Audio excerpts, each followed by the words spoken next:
Azeroth: A History is recorded in Treaty 1 territory, the traditional territory of the Anishinaabe, Cree, Oji-Cree, Dakota, and Dene peoples, and the homeland of the Métis Nation.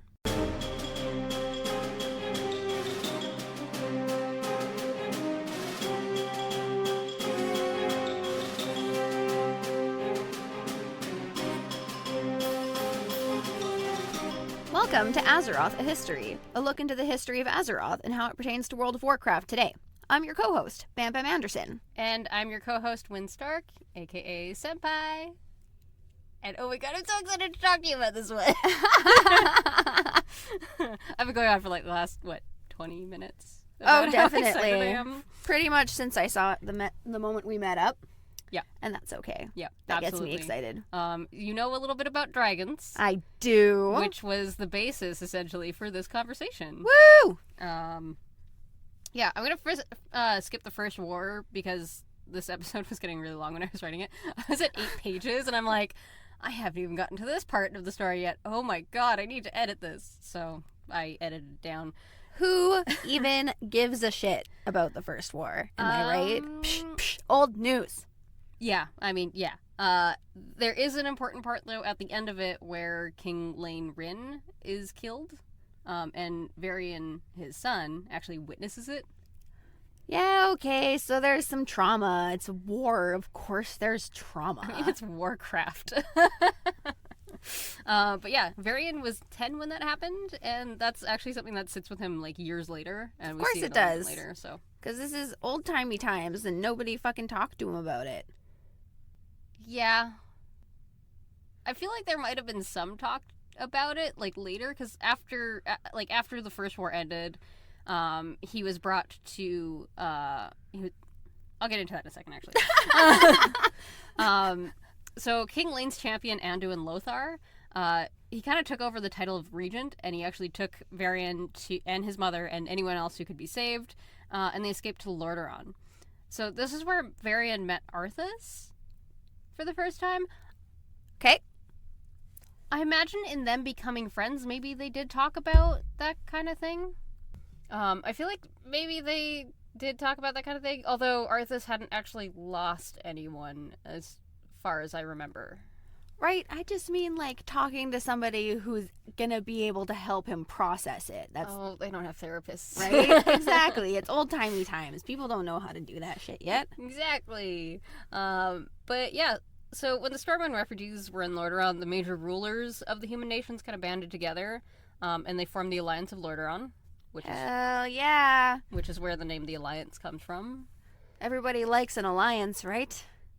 Sure. I said an, not the an. Fair.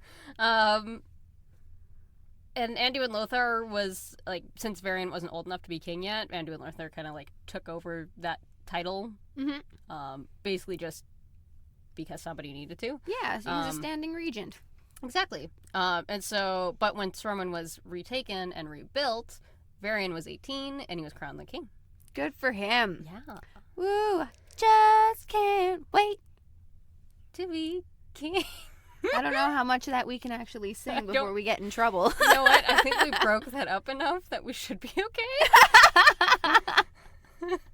Probably. Fingers crossed, guys. I hope you get our joke. I'm sorry, Disney. I swear, we don't make any money on these anyway. We don't yet. We might yet. Yeah, we'll see. If anybody knows anything about sponsorship deals, we're interested. Just nobody likes us. I'm actually learning a little bit now. So, yeah. Hopefully soon. Yeah.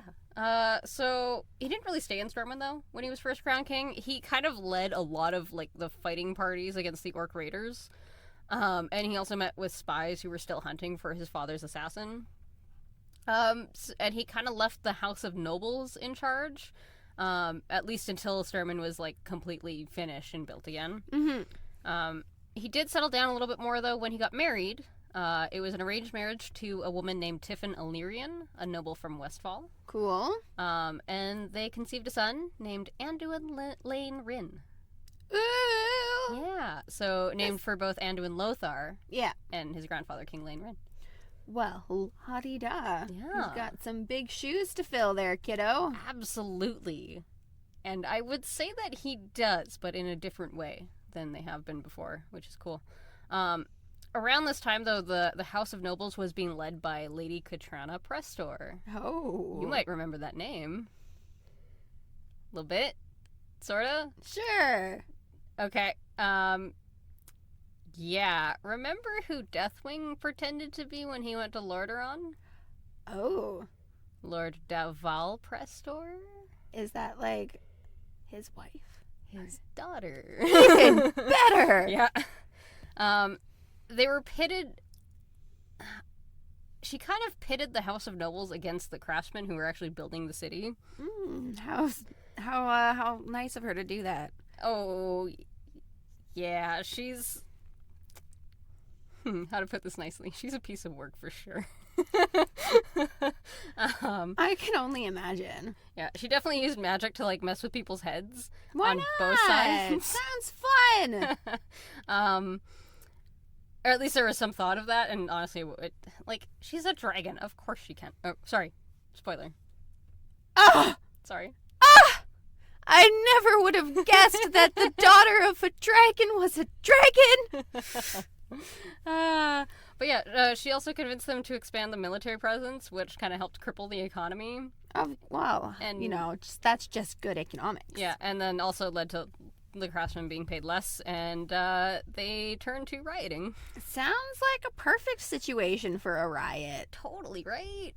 In all of the chaos, a large rock was flung and hit Queen Tiffin in the head, and she ended up dying. Oh, Yeah. snap. Yeah, and like there's a panel in the comic of her being struck in the head, like while she's holding her baby. So it's just like that's impactful right there. It sucks. Damn. Yeah. I was definitely going to make a joke, and then you made a really sad tableau. I'm So I sorry. feel like it's in poor taste, I mean, but I'm still going to do it. okay. It's not the kind of balls I like in my face.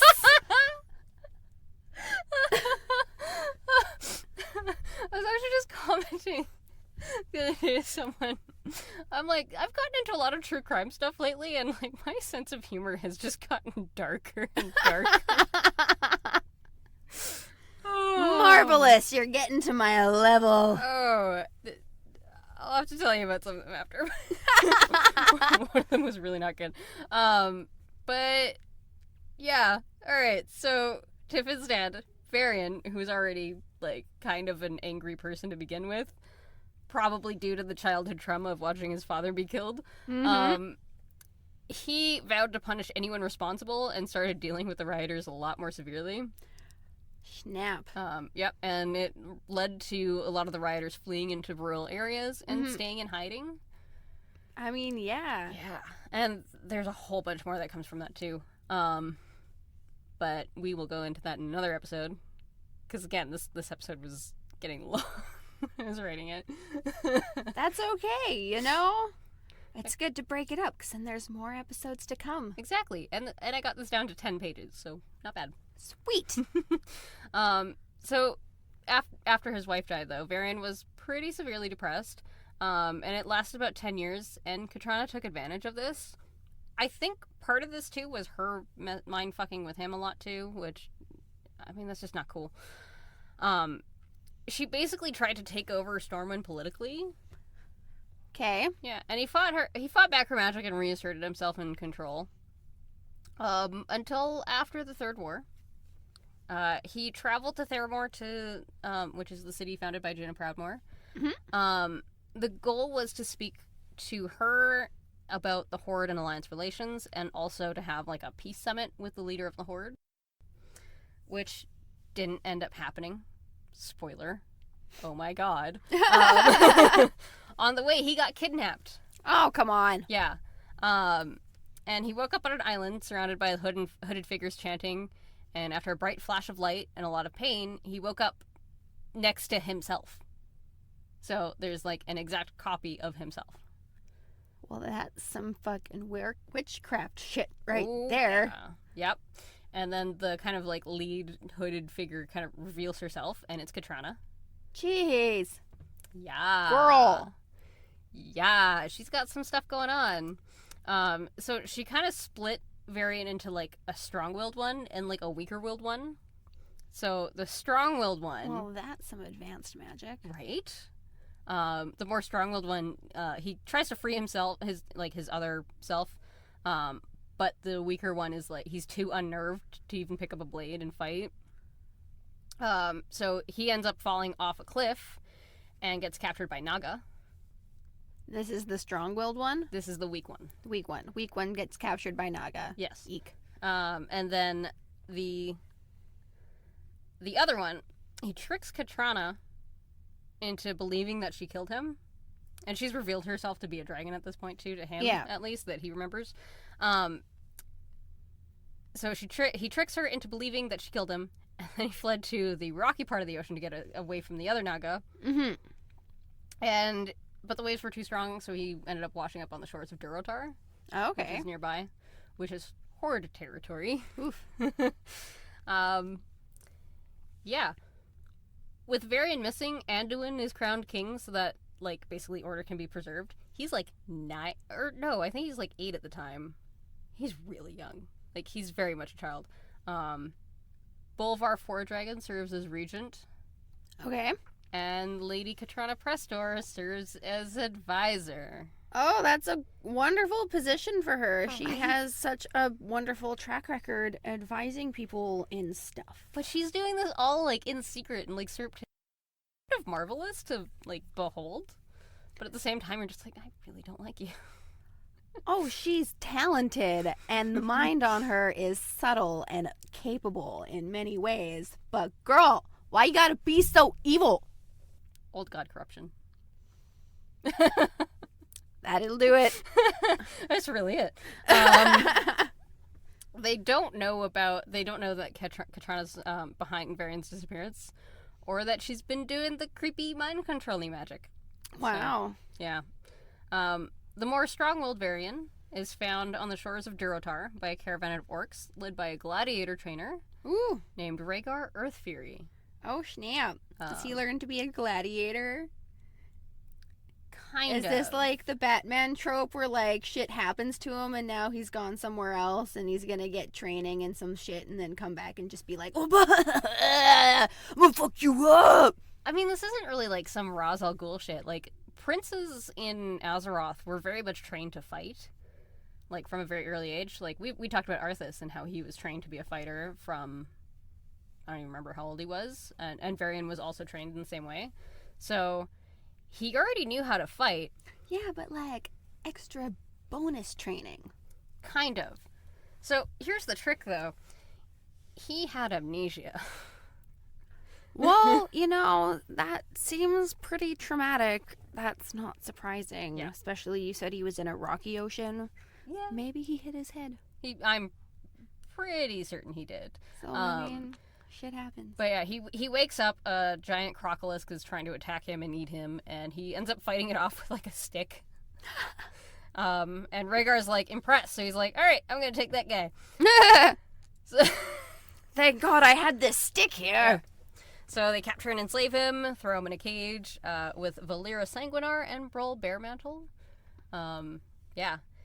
They're 2 other gladiator slaves. Quite the lineup. Yeah, and so they are trained to become gladiators, but Varian doesn't know who he is Yeah. at that point. But they're like, you clearly know how to fight. You're not just some rando dude Yeah. who got lost. Like, there's something going on here, but they couldn't figure it out. Mm-hmm. And that was kind of part of his sort of journey in this whole thing. Okay. Because there were a couple times during his training. At one point, he touches a belt that had once been worn by Anduin Lothar, Mm-hmm. and a memory kind of gets triggered, Okay. and he kind of freezes. Yeah. And so Brol kind of starts leading him into, like, okay, we can't have this happening in the middle of a fight. That's Yeah. not a good thing. So, but they do end up going to Dire Maul, which there's, like, a huge gladiator tournament against, like, the ogres. Oh, snap. Yeah. And they end up winning by killing the reigning champion team. Whew. Yeah, it's pretty great. And Varian earns the name Logosh, which means ghost wolf. Nice. in the Tauran language. Cool. Um, Dances with ghost wolves. oh shit, I didn't even think about that one. That's a good one. Actually, that's so apropos, because, yeah, Tauran are absolutely based on Native American culture. Booyah. Yeah. Oh, that's great. Oh, that's so good. He keeps getting visions every now and again of, like, bits of his past, too. So after the tournament, Rhaegar sells Valera off, because he's offered, like, way more than she's worth. So she's like, all right. He's like, all right. And they head to Thunderbluff to find a new fighter. While there, Logash and Brol go into, like, a spiritual cave to meditate, which gives them both visions. Logash sees his son and his dead wife, and his dead wife is pleading him, like, your people need you. Oh, shit. He doesn't really know who she is, though. Right? They decide to escape using a gift from one of the Tauran druids to summon a hippogriff, and decide to eventually save Valera. Wow. Mm-hmm. That all worked out. So, Brol and Logash head to Darnassus. They talk to Tyrande, and she tells them that she can't bring back Logash's memory, but maybe Jaina Proudmoore can. Yeah. So, they head out. Valera's kind of 2 steps ahead of them. Well, that's unfortunate. Not really. She escapes on her own and ends up following them all the way to Theramore, where she ends up heading off an assassin that's, like, sent to kill Logash. Okay. So, Well, that's nice. yeah. And he promptly gets eaten by a giant spider. Oh my god. It's kind of great. That part of the comic was so good. I'm like, oh man. Cheeks. Do I owe you a Coke? Yep. Okay. I only have Dr. Pepper at home. That's okay. Okay. Yeah, so when they meet up, Jaina doesn't recognize him. I'm assuming they haven't really met. Like, they probably met in passing while he was in Lordaeron and while she was passing through, but, like, she spent a lot of her time in Dalaran. Right.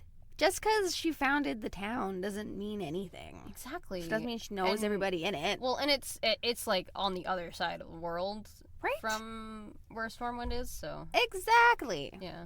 Jeez. Yeah.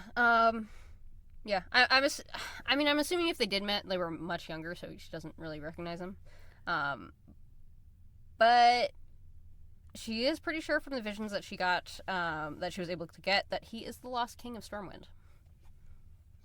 That's impressive. Yeah. Go her. Meanwhile, in Stormwind, the weaker-willed Varian is ransomed back by the Naga. Oh no.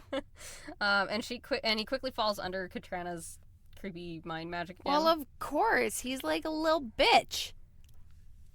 Kind of. There's bits. There's bits in there. It's still Varian. It breaks for a second when they're actually out on horseback. Anduin's horse is kind of jostled. Okay. Probably on purpose. And the horse takes a fall off the cliff. Anduin kind of sort of falls, and Varian jumps off and saves him. Oh, wow. So it's like, there's definitely still bits of Varian there. Yeah. But most of the time, he's a little bitch. Yeah. He's definitely more susceptible to Anixia's magic. And yeah, she does her thing again, and he's back under her spell. I'm waiting for, like, I've got a spell on you. I don't know. I'm afraid to sing songs now. I'm sorry. We haven't gotten in trouble yet. Although we also haven't really sang many songs. Right.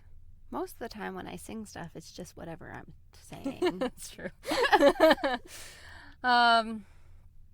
Yeah, so it was enough to ensure Anduin that it was Varian. Mm-hmm. So he kind of understands. And then there's some horns at the gates, signaling the return of the king. Okay. Who is currently in the castle. Oh, shit. Anduin runs out onto his balcony, and he sees both the Logosh arriving in Stormwind, as well as Varian on his balcony, kind of calling out, like, what the hell's going on. Right.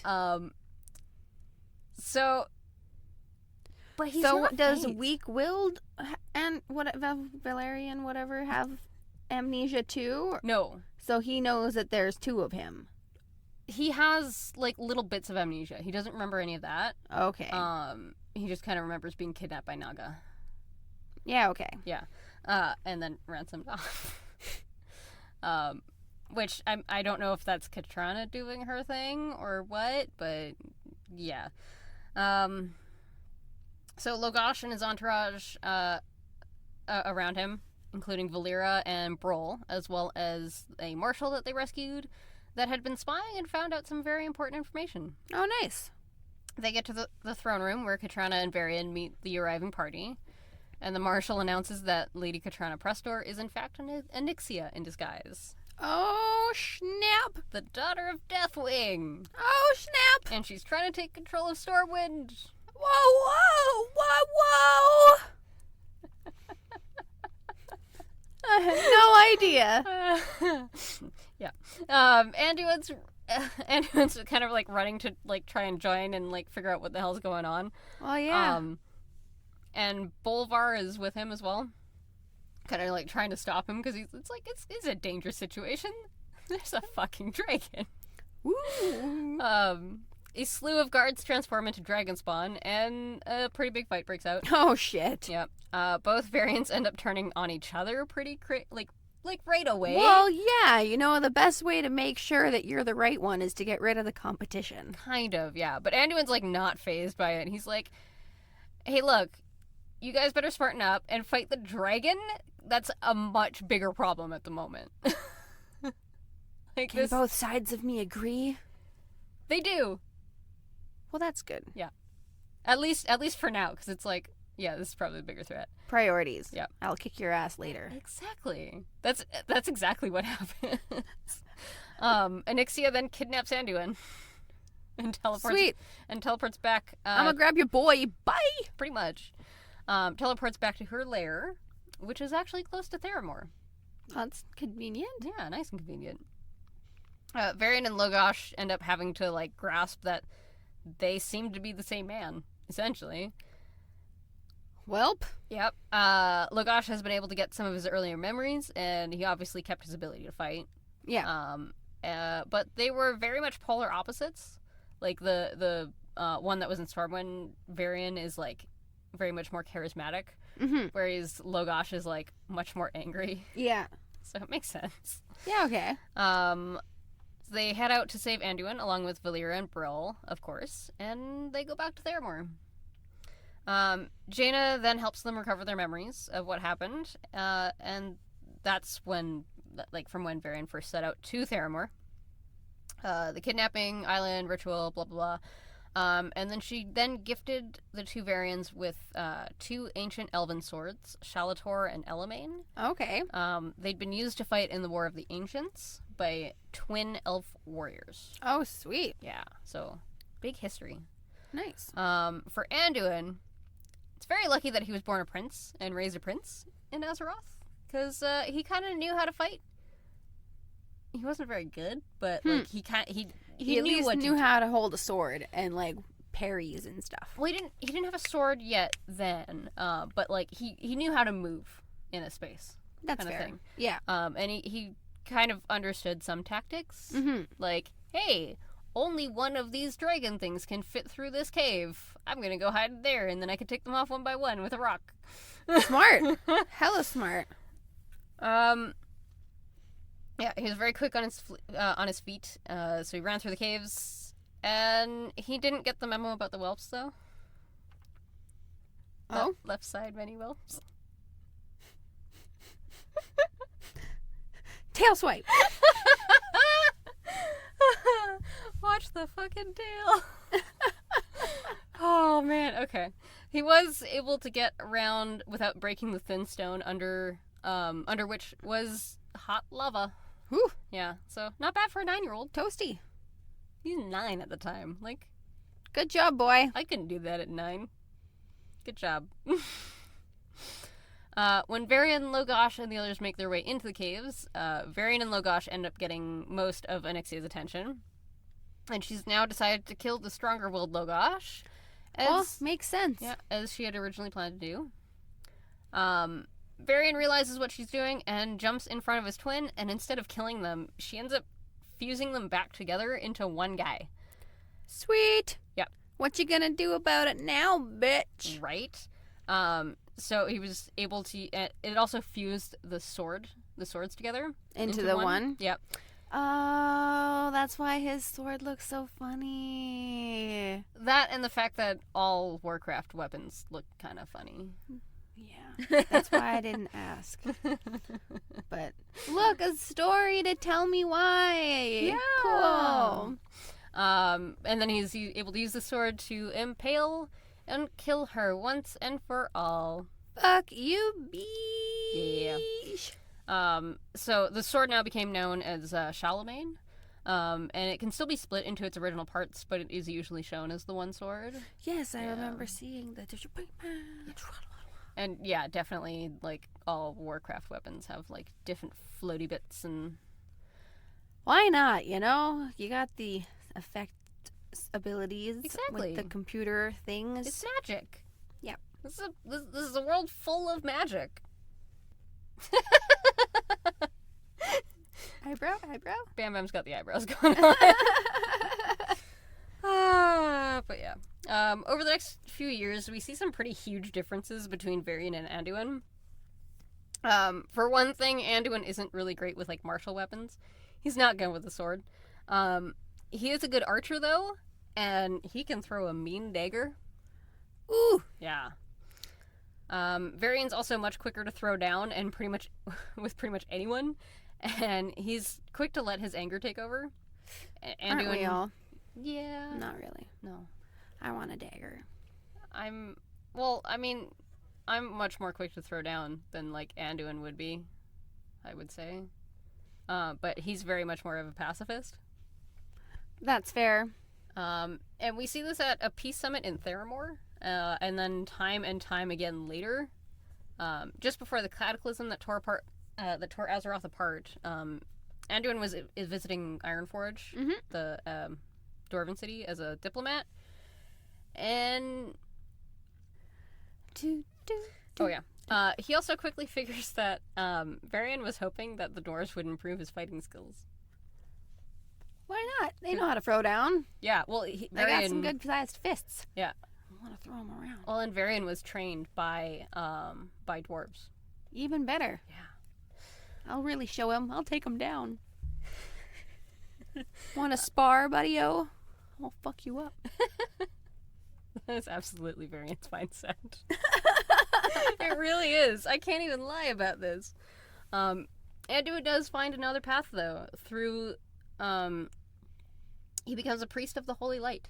Oh! Yeah. He also witnesses King Magni's petrification into diamond. Oh, snap. As he attempts to stop the earthquakes that are caused by the cataclysm. Oh, man. You know what's awful? I bet if that happened IRL, they'd totally make hideous rich white person jewelry out of that and just charge a ridiculous amount for it and be like, this is the what was his name? Magni? This is the Magni diamond, darling. Oh, you can look but you can't touch. I feel like there are a lot of people, because Magni, he ends up being okay in the end, and he talks to us a lot right now, and I feel like there are people who'd be like, I'd be okay with that. I'm not entirely sure I'm not one of them. Well, you know, fucking $1 billion idea right there. You're welcome, Blizzard. Poor Magni. I'm sorry.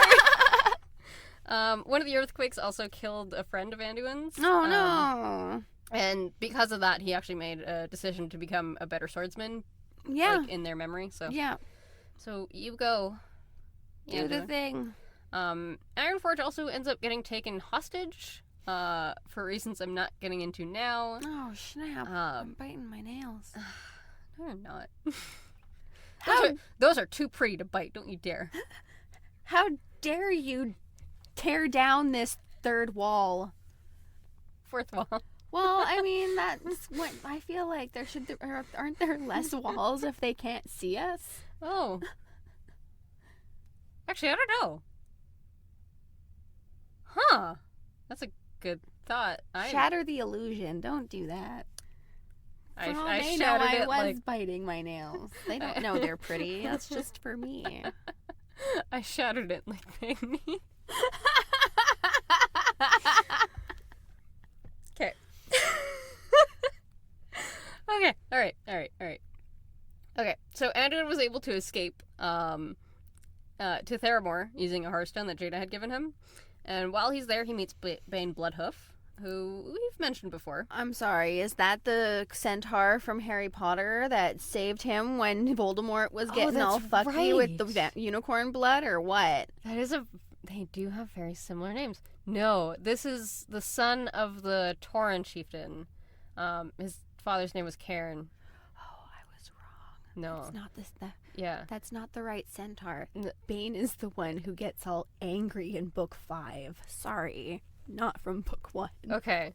I think their names are spelled differently, though. I don't remember. This Bane is Bane. Yeah, all right, it's different. But Okay. there was Bloodhoof. Come on, that was such a good connection.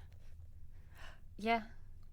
Which it's also really weird because Tauren are very peaceful. Good for them. Unless they have to do stuff, and then they're gonna they're gonna fuck you up. Uh-oh. There's a reason these hoofs be bloody. But yeah, so he meets Bane Bloodhoof, and they become friends, and they later exchange letters. Aww, little pen pals. Yeah. That's cute. Well, pen pals in Thunderbluff. Thunder buddies.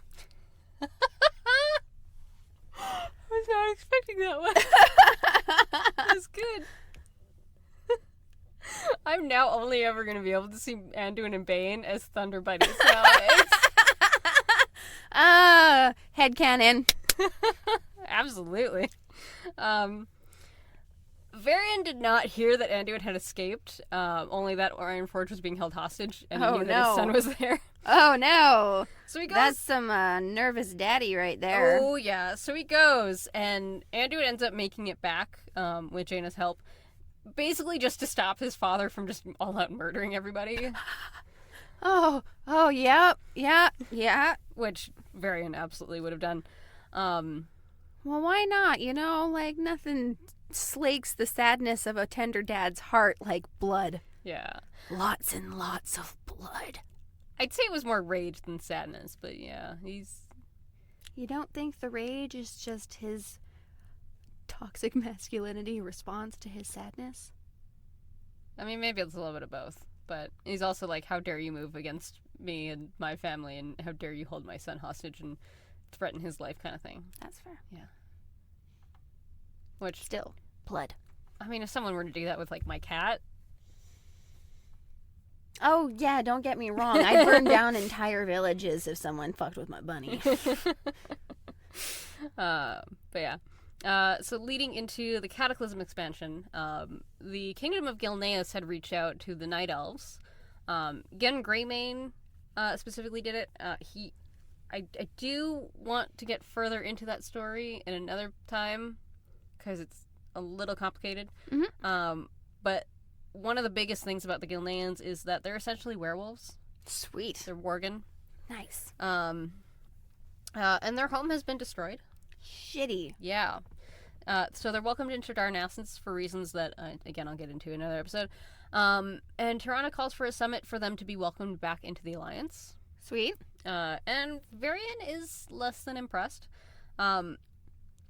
He's still angry that they withdrew from the Lordaeron Alliance way back before the Third War. Okay. And he, like, jumps straight down Gen's throat. He starts mocking and insulting him. It's super rude.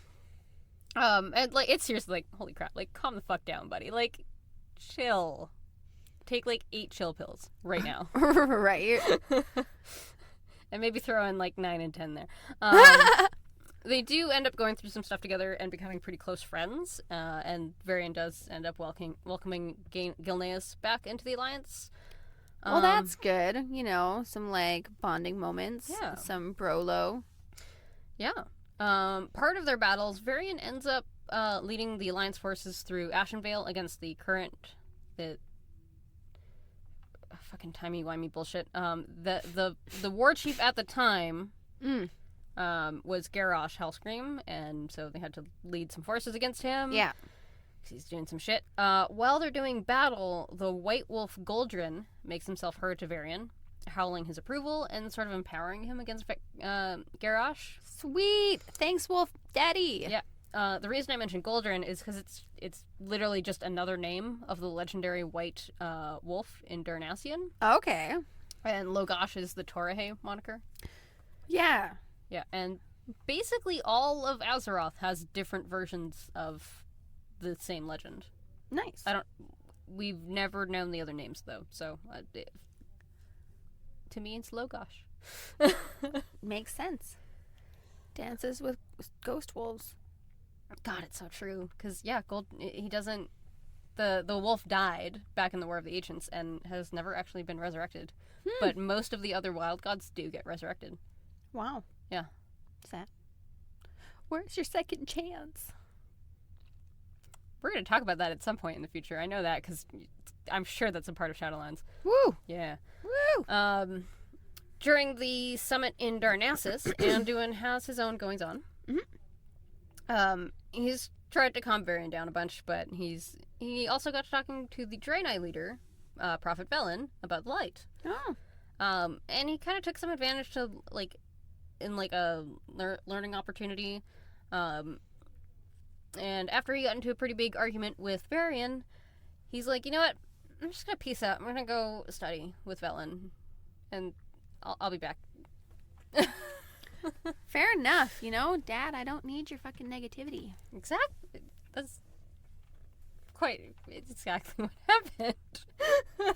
It's important to know that you can cut people off from your life, even your parents. Absolutely.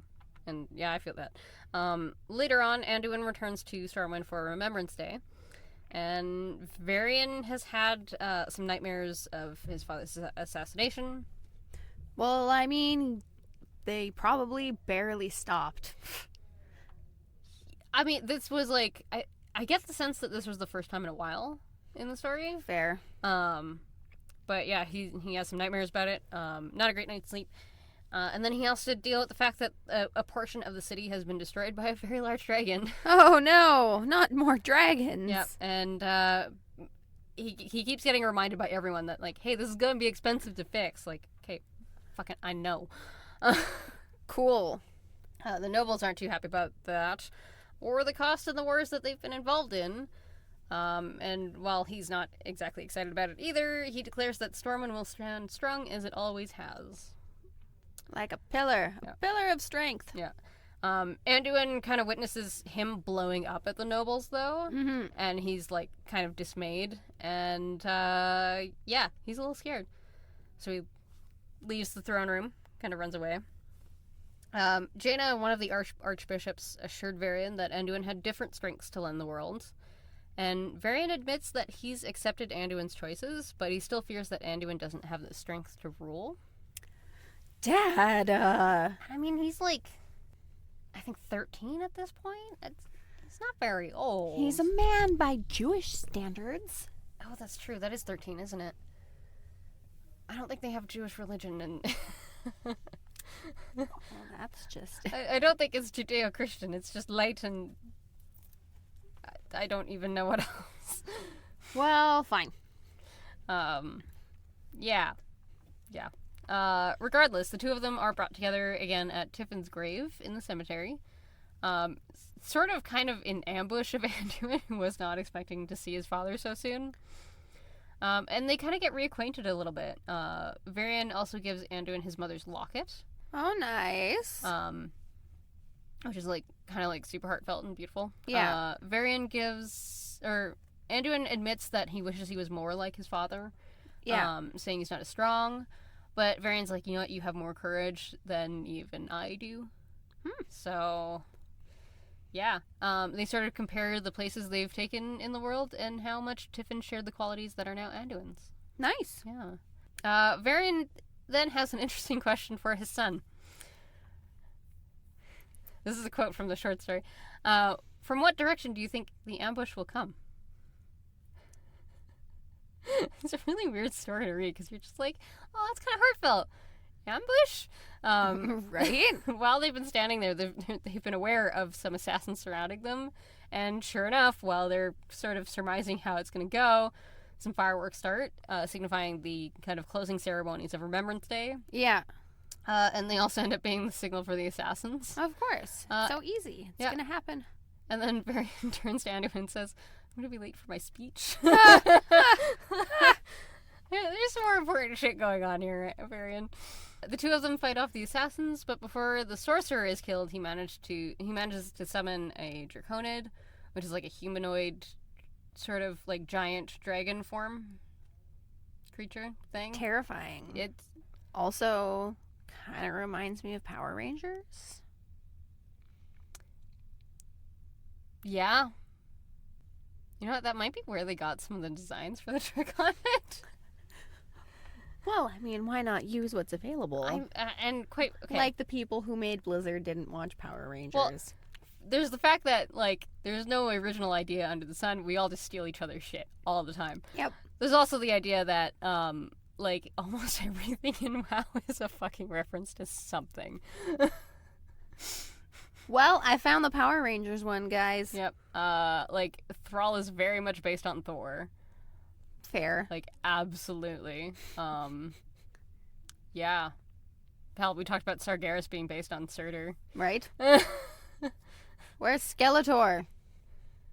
I feel like that might be the Lich King a little bit. Or maybe one of the other liches that I haven't talked to you about yet. Yeah, okay. I'm not entirely certain who would be Skeletor. There's a lot of options. I'm not entirely sure. We'll have to go into that another day. If any of you guys have any ideas, contact us on our Discord. Or on Twitter. I'm on Twitter. Or the Instagram. Yes, yeah. We'll get into the plugs in a second. Okay, so the Draconid almost ends up killing Varian, and Anduin, using his like awesome priestly powers, he ends up actually being able to save Varian's life. Oh, nice. And yeah, it's great. And then the two of them show up at the Remembrance Day ceremony, covered in blood, limping, and fatigued. Well, you know, it's nice to make an entrance. Yeah, and then Varian gives his speech, once again declaring Stormwind will stand strong. Mm-hmm. But instead of like kind of angrily, it's more hopeful. Yeah. And he also says something pretty important here, signifying a very important shift in him, which I think is very, very good to highlight. He says that if we're ever to restore the world, there needs to be leaders who are healers instead of warriors, those who mend instead of those who break. And it's kind of the first sense of that we see of him learning from Anduin. That's beautiful. Yeah, it's so great. Yeah. But now we have to check the auction house. Auction house. Yeah. If you like what we do, consider donating through our Patreon at patreon.com/Senppai and Bam Bam. That's Senppai with 2 P's. If you're unable to do that, we would also appreciate a review on Apple Podcasts or any other podcast service you use. It helps us open up to a wider audience.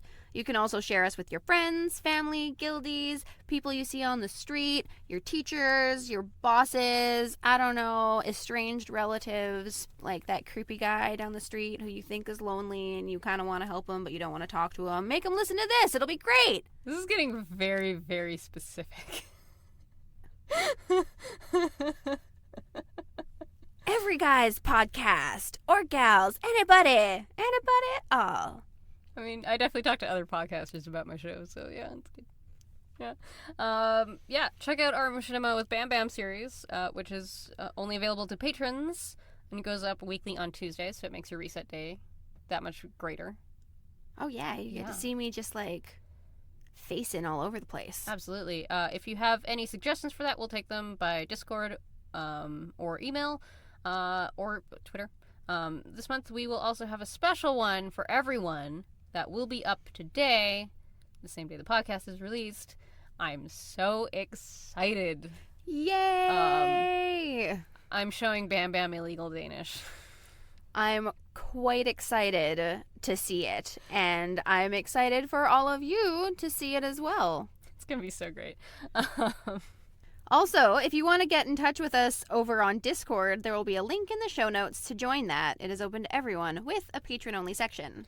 And a note about our show notes. I've kind of swapping our format a little bit. I finally got part of the website up where I'm going to have all of our show notes on our in blog form type thing. Sweet. So I won't be posting all of the show notes now in the Podbean show notes bit. Mm-hmm. I'm gonna post a little bit in there and then a link to the proper show notes on the website. Well, that sounds nice and easy. Exactly.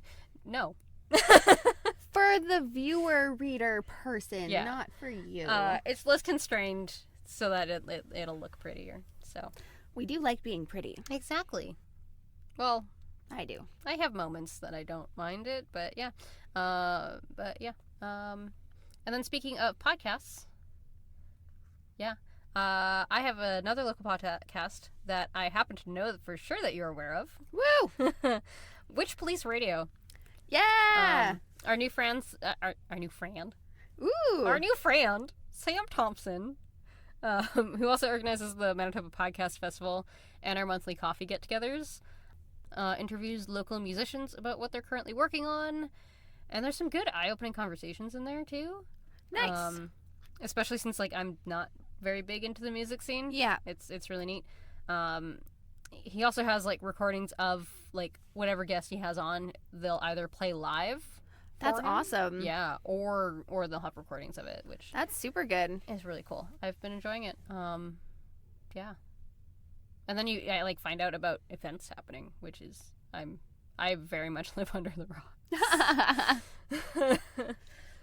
And that's always good if you're for supporting local is always a good idea. Mm-hmm. Absolutely.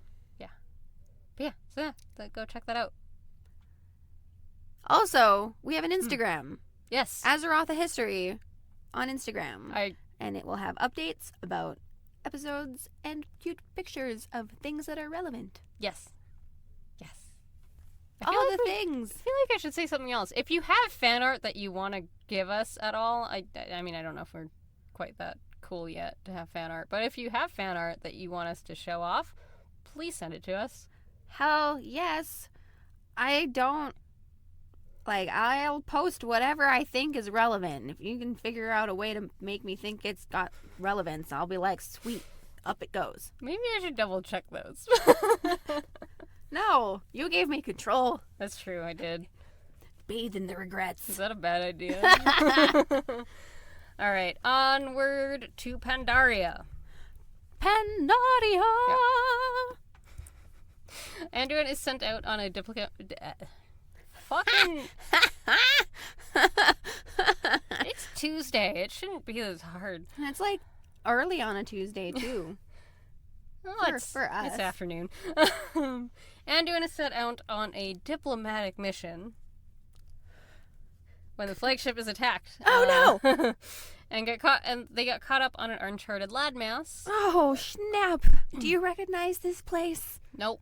It is shrouded in mists. Ooh. And no one knew anything about it. Oh, snap-a-doo. Yeah. Anduin leaves the shipwreck, though, and ventures inland, and he kind of gets up to some shenanigans. At one point, he got kidnapped by the Horde. Uh-oh. They don't realize it's him, though. Well, that's good. He- Somebody's gonna get fucking beat when they realize that mistake. Right? He meets the August Celestials, and he keeps refusing to go back with Alliance forces, deciding again to push forward to study more of Pandaria, which ends up working out for him, I find. Well, that's good. Um, Sometimes it's good to trust your gut. absolutely. Varian's not happy with this, though, and he, of course, ends up heading out himself to, go save his son again. Both of them go through their own trials and tribulations throughout the expansion, though. As long as it's, even-handed. I guess you suffer, we all suffer. One super important event that has to do with the Divine Bell Shenking. I think I'm pronouncing that right. If I'm not, I'm so sorry. Pandaria is very, Chinese sort of oriented. Oh, cool. And so I'm very confused about most of the pronunciation. Yeah, that's definitely a thing. Yep. Maybe, put them into the Google thing. Well, because, X is pronounced sh. Yeah. Anyways, this bell is a very powerful tool that can be used against almost anyone. Oh, heck yeah, I'm a bell you, bitch. I imagine it's like bottling. You just, whack them in the head with the bell, or what? No, it's a pretty big bell. It's, bigger than a human. Like, some of the swords in that shit aren't fucking-enormous. I can't deny that either. I've been to anime conventions, okay? I've seen... Okay, we don't have any Buster Swords in fucking Warcraft, okay? We come close, but we don't have any actual Buster Swords. We have pole arms that are fucking ginormous, but... I'm trying to think of something that comes close, and I can't really think of anything. I guess, no, Thunder Fury's still quite a bit smaller. And yes, for anyone listening, I did say Thunder Fury, Blessed Blade with Windseeker. You're not going to understand, and it's fine. People who play will understand, or people who have played will understand, and that's totally fine. That's where this joke is. Jokes for you. But yeah, it was described as the voice of the gods. Ooh. Yeah. The Alliance secured the bell, and it was taken to Darnassus for study and safekeeping. And then the Dalaran portal network was used by the Horde to steal it. Which... This was Jaina's, I'm fucking done with all you bitches with the Horde. That's when she went on her rampage in Dalaran. Yeah. When she was head of the Kirin Tor. And, did her own genocide thing. Yeah. Well, everybody has their chance. You gotta pick your moment. Genocide for all. Yeah. Anduin was able to help reassemble the Harmonic Mallet, which is a tool that was created to counter the power of the bell a very long time ago, but it was shattered and spread out. Oh, okay. Yeah. He then goes to confront Garrosh, who's war chief at the time, and everyone expected him to use the bell, and he does, and it turns his guards into Sha, which is basically the remains of the old god, and negative emotions. It's like the embodiment of negative emotions. Damn. Yeah. I was gonna start singing, "She can ring my bell," but now I just feel like it's not fitting. It's just a whole bunch of nope. I mean, you did it anyway, so it's I good.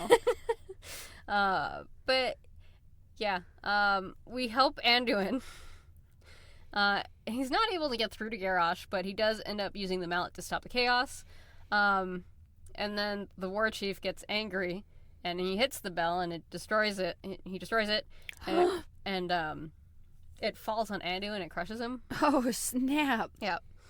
And then he runs off, thinking he's won, basically. And then we find out that Anduin is definitely still alive, but very injured. Yeah. What? I'm just picturing him trying to roll it off himself. Well, it's rubble at that point too, so it's big chunks of okay. of bell. Yeah. That makes more sense. Yeah. He is healed, but Anduin is told that the pain will likely never disappear and will probably increase with age. Shitty. And later on, it actually becomes an indicator of danger. Oh. So Sweet. There's some crazy It's got cool... some fucking hoodoo pain. That's pretty kind cool. of. Yeah, I think he attributes it to the light. Fair. Yeah. Cuz Sixth Sense pain. well, and the bell was actually created by some of the Titan forged dudes. Oh, nice. So, it would make sense that there is some kind of Some light kind of power in transfer there. Yeah. It's almost like his boobs can tell when it's raining. What is that from? I don't remember. I remember, but I don't. Mean Girls. Oh my god, it is Mean Girls. Wait a second. Oh man. So yeah. Even while still recovering, Anduin continues to head out to talk to people. And he ends up making his way to the Tavern of the Mists, or Tavern in the Mists rather, where he meets our familiar rogue friend, Wrathion. Can't trust a rogue, never trust a rogue. Can't trust a rogue, don't trust me. And if anyone's very confused about that particular song, become a patron and check out the video. yeah, it's one of the machinima that I ended up showing, and it was a 303 parody. It was great. It was magnificent. I love that song. Yep. So much. Uh-huh. Yeah, so the two of them sort of become friends, but there is like a level of mistrust from Anduin, and Wrathion tells him that, you know what, you're wise to not trust me fully. So like, he knows he's not trustworthy. I mean, don't trust a rogue. Well, I mean, Wrathion isn't himself a rogue, but he's still got some untrustingness. Untrusting. Which we're going to see in a second here, because what has Wrathion been doing except pitting the Horde against the Alliance? Oh, jeez. And vice versa for the entirety of the Mists of Pandaria expansion. Wow. Snaky. Basically, his plan boils down to get one side to get rid of the other side. The side that lives gets to deal with whatever big bad comes next. Because obviously they're worth it. Mm-hmm. Be it the Burning Legion or the Old Gods, he doesn't really care. But obviously, there's whatever side is stronger is the one that's going to win out in the end. Yeah. But he fails to realize that the both factions are actually stronger because of each other, not in spite of. So if they would just like work together. Well, yeah, and like the Horde and Alliance have stood side by side, kind of countless times at that point. There's like definitely squabble and fighting between, but like the Lich King, that was a joint effort. Yep. The old gods that we've dealt with so far, that was definitely a joint effort as well. Like we've got it, but we're good. We don't... Stop interfering. You're just fucking shit up. Yep. It's not good enough for him, basically, is what happens. We later find out that he's working with a bronze dragon, Kairos Dormu. And he also gifts us a cloak that we eventually empower to help us through our enemies going forward. Well, that's nice. This also includes overthrowing Garrosh as war chief, which we do end up doing, and he's taken away to stand trials for his crimes in Pandaria. Good. Varian comes to time to make a decision, and he wants to speak to the new war chief of the Horde. I'm pretty sure he was thinking it would be Thrall at that point. Yeah. But it's someone new. Oh, shit. So instead of dismantling the Horde, I think Wrathion wanted him to. Jaina definitely wanted him to, because she was pissed. He threatens that if the new war chief won't uphold honor, the Alliance will end them. Oh, shit. Yeah. So. That's a threat. Oh, yeah. When we go back to Wrathion, he's kind of upset, thinking that Varian is a fool to let them continue. Again, he really just wants one side to come out. Yeah. Even if that side is not the one of his new friend, Prince Anduin. So he strikes during Garrosh's trial. As the trial is about to end, he and Kairos help Garrosh escape and transport him to a new planet, except kind of not new planet. Okay. It's Draenor, but it's Draenor from 30 years ago. Oh, shit. Before all the... Yeah. Time travel. Yeah. And it's in a different timeline. Why not? You know, multiple universes. Because timey-wimey bullshit. Bullshit, guys. I love time travel, but I fucking hate time travel. Yep. Yeah. I'm gonna skip most of that part because it's long and full annoying. of bullshit. And yeah, there's that too. There's some funny things that happen in there, like Khadgar very much shows that he's a dad, even though he's not a dad. Okay. He does a lot of dad jokes. Love it. I love Khadgar. Gul'dan from this new Draenor is already working with the Burning Legion. It's new to us, so yeah, I'm gonna call it New Draenor. He learns that his counterparts, he learns of his counterpart's fate and goals, which is that he died. Yeah. And he eventually escapes back to our Azeroth. Nice. And which brings the Burning Legion along with him. Cool. Varian leads the Alliance to charge to the Broken Shore, where Gul'dan has managed to make a portal for the Legion to come. And he does write a letter to his son before he arrives for battle, stressing the importance of being willing to fight in order to preserve peace. Yeah. Which I showed Yeah. you. Yeah. The trailer, the cinematic trailer for Legion is beautiful. Yeah. And it hurt me. It hurt me in my heart. oh yeah. That face. Oh god. Yeah, they just step up their game every single time. It's Right? great. Like, I'm blown away at the level of emotion that was portrayed on his face in that. It's so great. Yeah. We do help with the original assault on the Broken Shore, and work up to the portal and are eventually overrun by demons. The Horde's war chief ends up being seriously wounded, which was unknown to Alliance leaders at the time. Oh no. But it caused the Horde to retreat. Yep. And basically all the Alliance saw was them retreating. So they're like, Oh, they're probably like, oh, we're gonna win. yeah. Varian then orders Alliance forces to retreat as well, as Gul'dan summons a huge File Reaver mech, Oh which shit. The Alliance airship barely manages to Back. avoid. And it reaches up and grabs the ship, and Varian makes an important decision. As Gen reaches down to pull him aboard, he hands the letter to Gen instead. Yep. And he's like, take this to my son. Yep. And does the most badass leap onto that Fell Reaver. Yep. Just stabbed to the face. Destroyed. I love it. He then splits Charlemagne and does end up making a pretty good path of death up to Gul'dan, where Gul'dan ends up killing him Mm-hmm. in a really, really, really terrible way, Yeah. destroying his body with a massive amount of Fel energy. It hurts. Ouch. This is where we come back to Anduin. He does get the letter from Varian, obviously, but he's kept very busy tending to royal duties, welcoming the Illidari, but remaining wary of them, and being crowned king. That's an important day. Yeah. Later on, the Alliance find a compass with his picture in it. Sweet. Yeah. And it was one that Anduin had commissioned as a birthday gift for Varian, Oh. like years previously. Yeah. So we bring it back to him, and it finally makes Anduin realize he's been too busy to even mourn the death of his father. Yeah. And he kind of falls into a pit of grief. Yeah. Something I understand. Yeah. I get it. We gotta feel.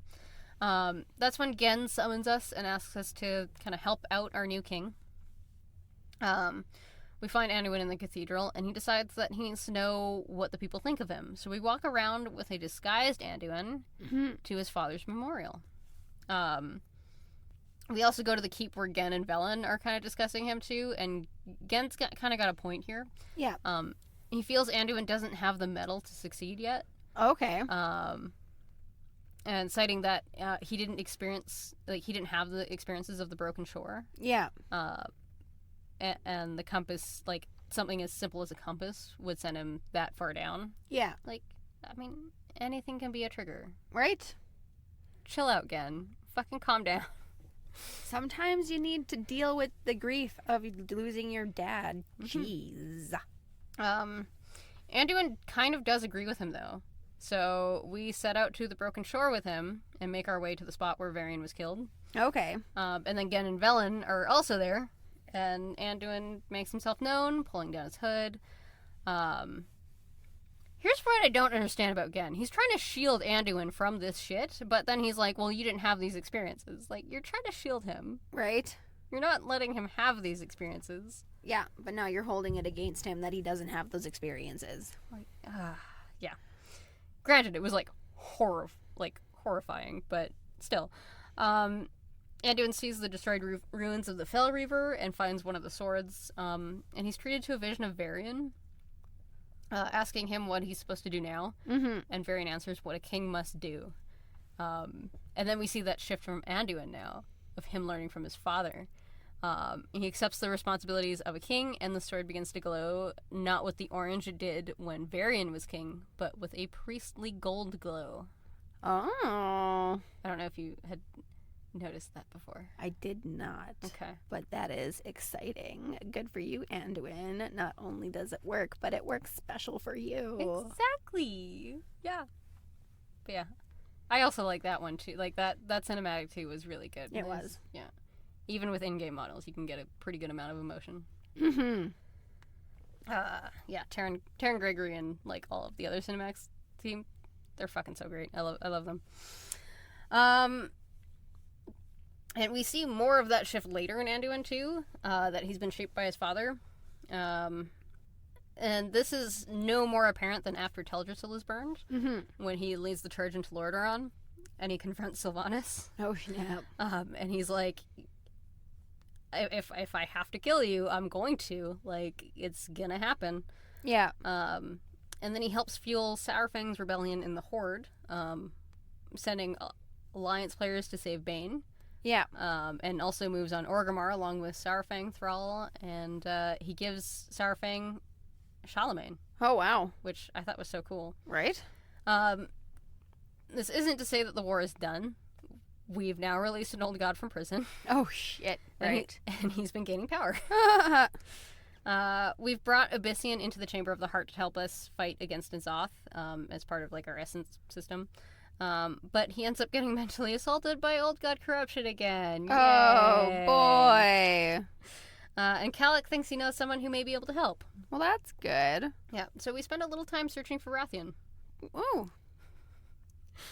We follow a trail of research that he's been doing to keep himself safe from the corruption. Okay. And he's also conveniently left us a potion that we bring to Abyssian, and it helps clear his mind and protect him. Smart. Yeah. That's exciting. It's really good. Woo.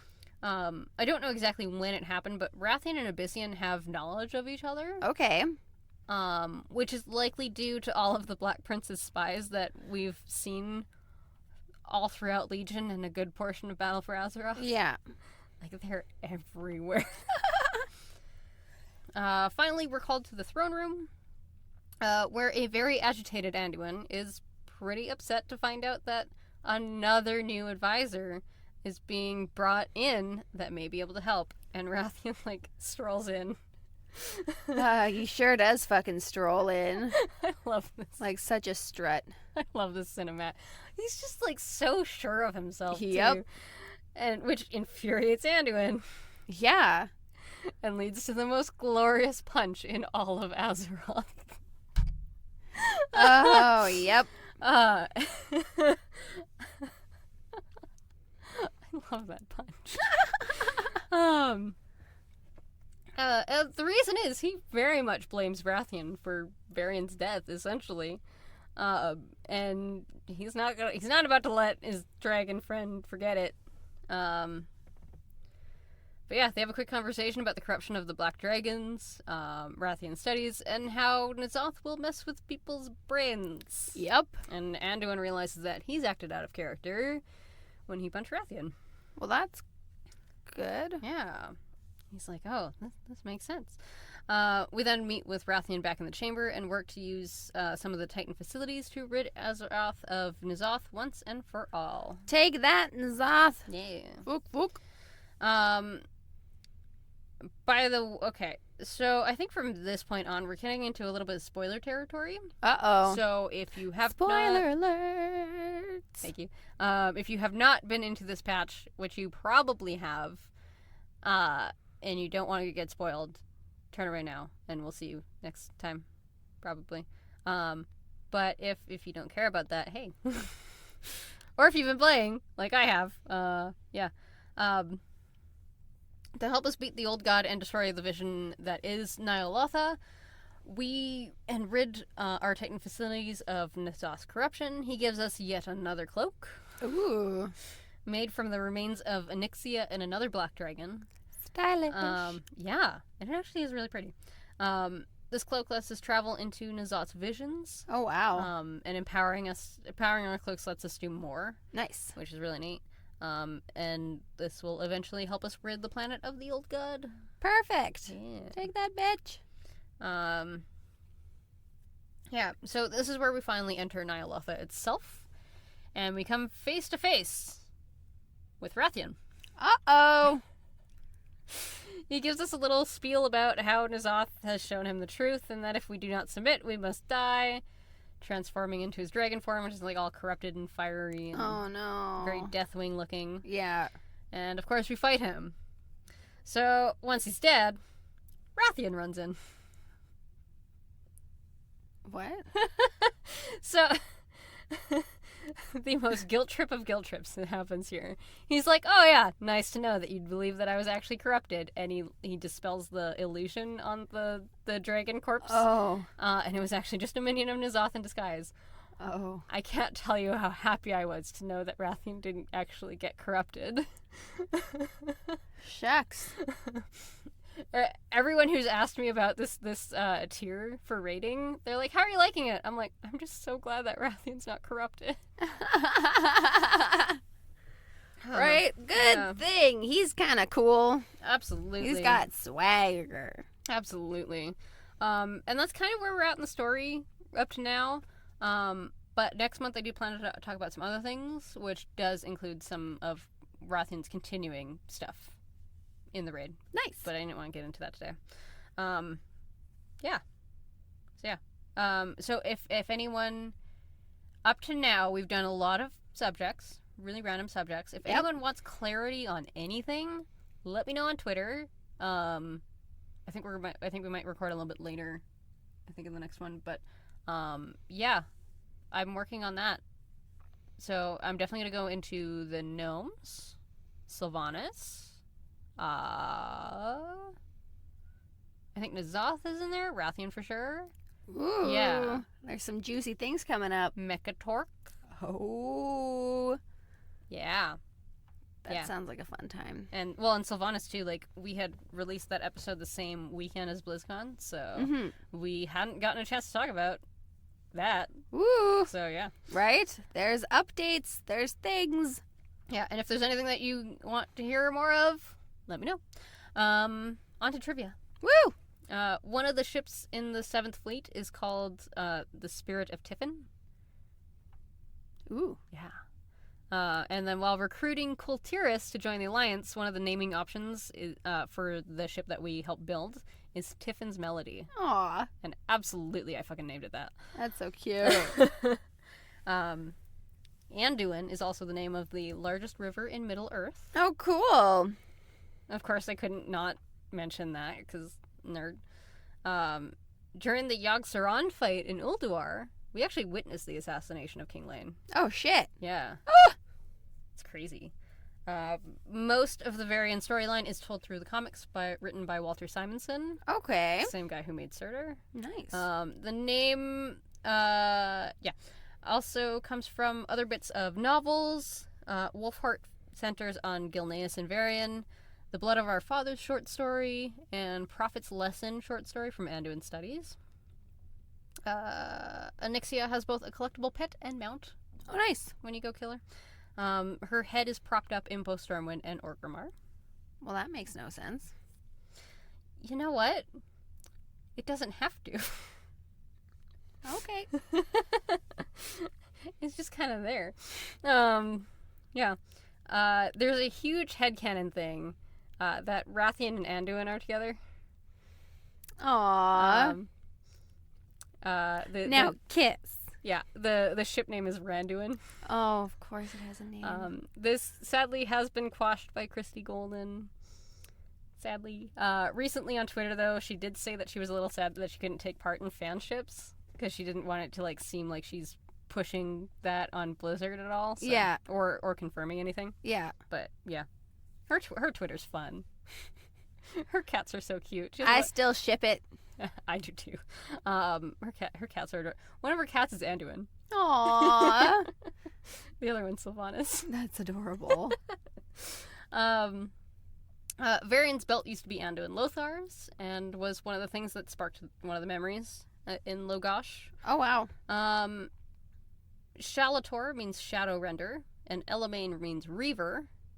So those are the two swords. That become the one. Mm-hmm. It's been speculated that Anduin doesn't know how to split the weapon. Yeah. But I don't think that's why he hasn't done it. I think he's just not comfortable dual wielding. Right? Yeah, that's definitely like your left arm is something different. Yeah. And speaking as somebody who does fight one-handed and like a two-handed weapon, yeah, working with your offhand is really hard. Yep. Unless you've been training for that for a very long time. No, I hear you. I've been working on like twin mini hoops and Yeah, that's very similar. It's a thing. Yeah, but Varrock Sourfang was able to split the blade. Oh, in his fight against Sylvanas. Yeah, it was cool. I love that fight. Except I also don't like that fight at all. Voices. Anduin Wrynn is voiced by Josh Keaton, who also plays Shiro from Voltron, as well as plenty of other roles. The reason I picked Shiro is because he's a paladin, and Anduin is basically a priest that can fight, which is basically a paladin. Nice. So, aw, it makes me happy. Typecast. I thought so. I thought it was funny. Rathian is voiced by Aaron Phillips, who's done a bunch of other Warcraft roles, but a lot of other things. He's got a lot of other like side roles in a lot of things, and he's Marco Dragic. I don't know if I'm pronouncing that right, in Red Dead Redemption 2. Oh, cool. I don't play Red Dead. Me neither. Varian is voiced by Kurt Smetzen, same voice of Thrall. Sweet. I also found out that he's in the Dragon Prince in an episode. Oh, nice. He's Thunder. Cool. I gotta go watch that. And then Gin Greymane is voiced by Cameron Fulmar. I only found a role of his, aside from Warcraft, in Law and Order Criminal Intent. Cool. He seems to be more of a stage actor, which all of that stuff isn't listed on IMDb. So, oh, yeah. Yeah. So there's that. Nice. Yeah. Look at all those actors. Voice and stuffs. And a huge shout out to the cinematics team. Yeah. Because right? reasons. Mind blown. Mm-hmm. We would like to thank the Winnipeg Public Library. We record at the Millennium Library in their beautiful Idea Mill Makerspace. Our intro and outro music is by Kevin MacLeod, and you can find all of his work on our website, incompetech.com.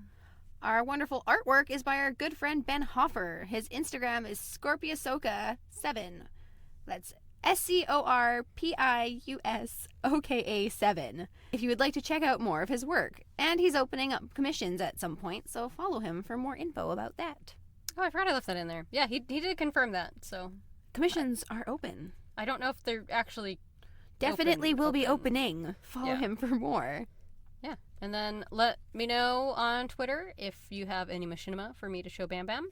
Or for update stuff for this episode, for next episode. Ideas for next episode. English is really hard for me today. I don't know why. And follow our Instagram. Yes. Azeroth History. And yeah. I'm really bad at social media. I'm not going to lie.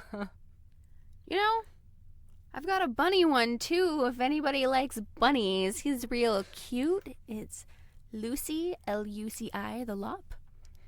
I should make an about pages for us on the website, huh? Because, like, he's fucking adorable and needs more recognition for how cute he is. Absolutely. He's so cute. I love your bunny. I was definitely getting bunny cuddles while I was waiting for you. I wish I was getting cat cuddles. Anyways, yeah. So this has been Azeroth the History. I'm Senppai. I'm Bam Bam. And we'll notice you next time. Bye!